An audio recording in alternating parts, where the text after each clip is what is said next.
Bonjour à tous, je m'appelle Alexandra, je suis Startup Business Development Manager chez AWS et je suis super contente de vous avoir ici présent en présentiel au Startup Loft du Palais des Congrès. Ça fait plaisir après 2 ans. Et j'ai l'honneur de commencer cette journée avec Clément Duvaux, qui est responsable des partenariats chez Quanta et qui va pouvoir vous partager son expérience, notamment comment AWS a pu l'aider à accélérer sa stratégie go-to-market. Et aujourd'hui, nous avons préparé un agenda vraiment sur mesure pour les entrepreneurs. Donc, il y aura des sessions tech, des sessions business et surtout des témoignages utilisateurs et clients start-up, scale-up. Donc, n'hésitez pas, ça peut être du pitch deck sur des sessions liées au SaaS, etc. Une fois que vous avez fait le choix d'aller sur AWS, ça arrive souvent qu'on me demande « mais par où commencer ?» quel service AWS choisir, comment obtenir de l'aide. C'est très simple, la réponse que j'ai pour vous, c'est que vous n'êtes pas seul. Vous avez une équipe AWS qui est dédiée à l'accompagnement startup, et la particularité de cette équipe, c'est qu'elle est composée d'anciens fondateurs de startup, CTO, investisseurs, qui pourront vous accompagner au fil de l'eau.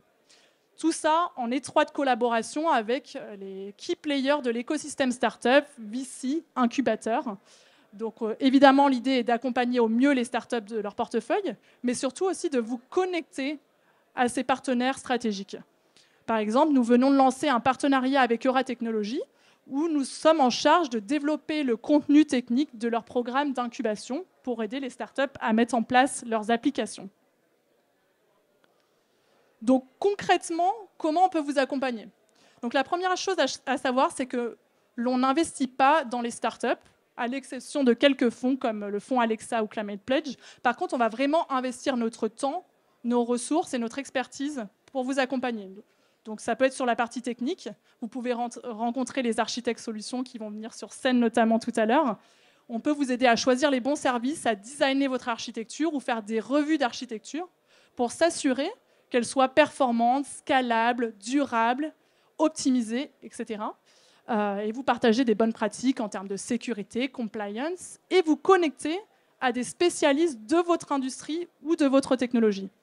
Sur la partie go-to-market, ça va être un peu différent. En fait, on a un certain nombre de programmes qu'on peut débloquer au fil de votre développement et en fonction de vos besoins. Donc ça peut commencer par des programmes de crédit et ensuite des programmes d'accélération go-to-market et des nouveaux canaux de vente. Par exemple, si vous êtes une start-up logiciel SaaS, vous pouvez rejoindre la Marketplace AWS, qui est une plateforme qui recense des dizaines de milliers de logiciels qui tournent sur AWS et accessible à tous les clients AWS dans le monde. Et en complément de ça, vous pouvez rejoindre le Partner Network et avoir des opportunités de référol à des clients, des financements de POC ou des activités de co-marketing. L'autre chose qui est assez intéressante pour vous, c'est peut-être la partie accélération business grand compte. On organise souvent des événements one-to-many par industrie pour pitcher vos solutions à des clients. On a notamment lancé un accélérateur business avec 50 Partners pour accélérer 6 startups logiciels SaaS et les connecter en one-to-one à des grands comptes de notre écosystème. Voilà, donc je voulais m'appuyer notamment sur le programme Activate, qui est le programme par définition pour démarrer sur AWS pour les startups early stage. Donc vous avez accès à un certain nombre de bénéfices, notamment des crédits pour couvrir votre facture et pouvoir commencer à itérer très rapidement, voire vous tromper sans incidence de coût. Un accès à un expert, à des experts AWS 24 heures sur 24 et 7 jours sur 7. Et puis le Startup Loft. Donc là, c'est votre one-stop shop. C'est comme le Startup Loft aujourd'hui, mais en ligne. Vous pouvez assister à tous nos ateliers, que ce soit des panels, des sessions techniques, ou réserver des office hours avec des experts business ou techniques. Donc n'hésitez pas à candidater, notamment via ce QR code. Et enfin, le Startup Loft Accelerator. Donc c'est un programme d'accélération propre à AWS qu'on a lancé en début d'année. C'est un programme de 10 semaines, 100% virtuel, et vous avez accès à un accès privilégié à nos experts, et puis à notre écosystème de fonds d'investissement, d'advisors, de scale-up, etc. Donc à l'issue de ces 10 semaines, l'idée c'est que vous ayez votre produit sur le marché et que vous soyez prêt à lever des fonds. Donc vous pouvez encore une fois scanner le QR code si vous souhaitez vous y inscrire, postuler, et vous aurez des sessions dédiées à 14 h et 17 h 15. Voilà, merci beaucoup. C'est fini pour l'introduction. Donc je vais laisser la parole à Clément qui va nous partager son expérience avec AWS. Merci Clément. Merci Alexandra. Alors, je me présente, je m'appelle Clément Duvaux, je suis responsable des partenariats chez Quanta.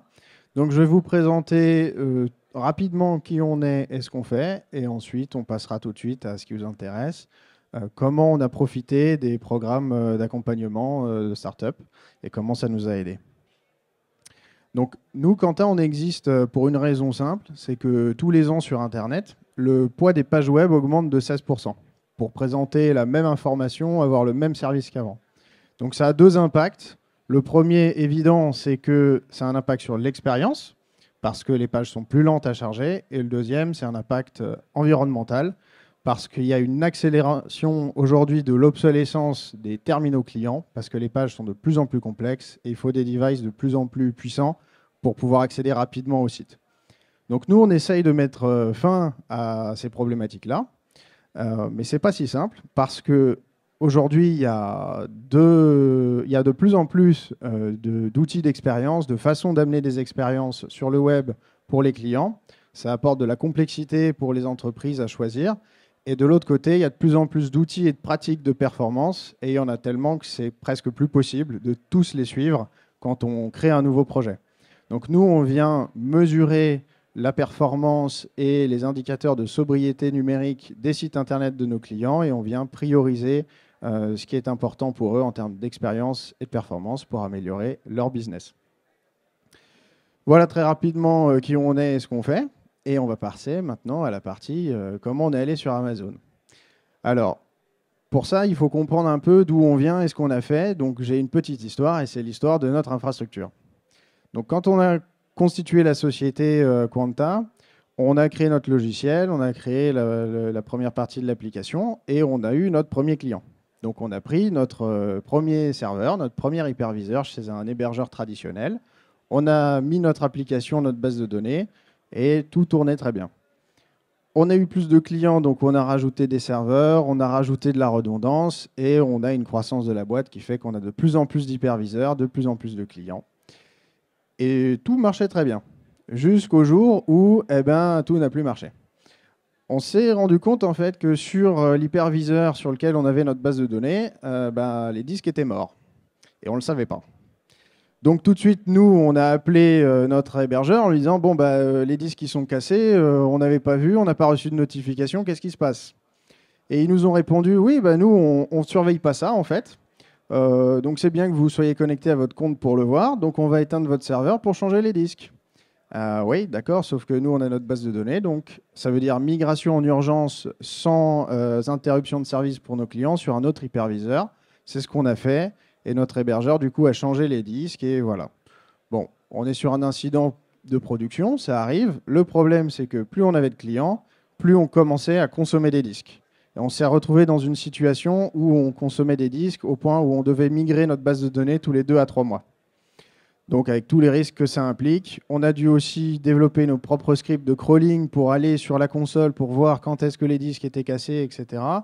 Donc la situation n'est pas idéale. Et on n'était pas inculte des bénéfices du cloud, mais la problématique, c'est qu'on est dans une situation qui n'est peut-être pas idéale, mais qu'on maîtrise. Donc les bénéfices du cloud, c'est bien de savoir qu'ils existent, mais il faut être sûr que les efforts qu'on va faire pour aller sur Amazon et les bénéfices qu'on va en tirer vont couvrir ces efforts-là. Donc c'est là où on a pu profiter du programme Activate pour avoir des crédits et accès à des experts AWS pour pouvoir avoir les bonnes pratiques dès le début. Et on a pu tester et constater qu'effectivement les bénéfices étaient présents pour notre entreprise. Et on ne compte plus repartir. On ne compte plus repartir. Pourquoi ? Tout simplement en quelques chiffres. On a eu une amélioration sur 2 points essentiels pour nous. La première partie, c'est le time to market. On prend beaucoup moins de temps à déployer maintenant.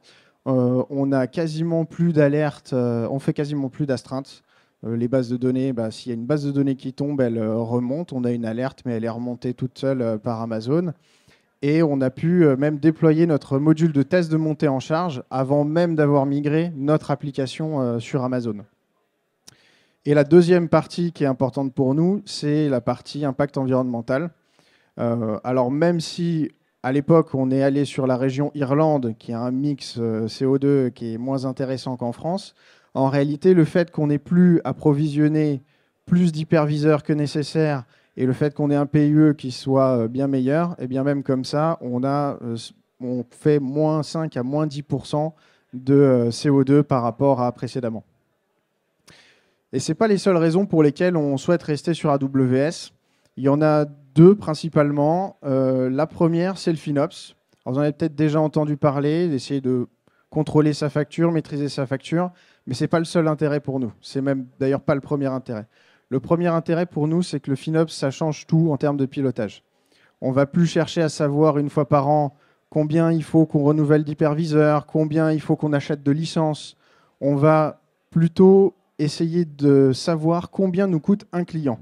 Quand un client fait telle action, combien ça nous coûte en infrastructure sur AWS. Donc le discours, il est totalement différent en interne puisqu'on ne se pose plus la question de quelle va être notre croissance et donc combien il faut qu'on provisionne de budget, mais plus simplement, on a signé un client, donc on va gagner de l'argent, on sait combien ça va nous coûter en plus sur Amazon. Donc on ne paye que quand on gagne. Et le deuxième point, c'est le fait qu'on a rejoint un écosystème. On a pu profiter, je vais vous donner un exemple très concret. Au début de notre aventure, on a repéré un gros prospect pour nous, une boîte du CAC 40. Donc le référencement, assez compliqué dans ce genre de structure, surtout quand on est une boîte de 5 personnes. Et en discutant en fait avec l'account manager AWS, on s'est rendu compte qu'il y avait effectivement un intérêt à ce que notre logiciel soit présent sur ce nouveau projet pour eux. C'était vraiment une attente. Et on a pu aller à la soutenance avec un infogérant et avec AWS, et ça change complètement la vision du client. Parce qu'on ne vient plus, nous, petite boîte de 5 personnes, présenter notre logiciel qui est peut-être très bien, mais qui va être compliqué à référencer en interne, etc. On vient à plusieurs, on est intégré dans un projet plus global. Alors peut-être qu'on aurait gagné sans ça quand même, mais en tous les cas, ça a été beaucoup plus facile pour nous. Et cet infogérant, aujourd'hui, c'est encore un revendeur pour nous de nos licences et on travaille avec lui presque tous les jours sur des nouveaux prospects. Donc, voilà pour toutes ces raisons pourquoi c'est une bonne idée de rejoindre AWS. Si vous avez des questions sur ce qu'on fait ou si vous voulez plus de détails sur les programmes, comment on les a abordés, qu'est-ce que ça nous a apporté plus dans le détail, n'hésitez pas. Vous me trouverez sur le salon presque toute la journée. Sinon, vous pouvez scanner ce QR code. Ou vous pouvez chercher l'autre tête sur l'écran, Eric Grossetti, qui est mon chef, et que vous trouverez aussi un peu partout sur le salon aujourd'hui. Merci à vous.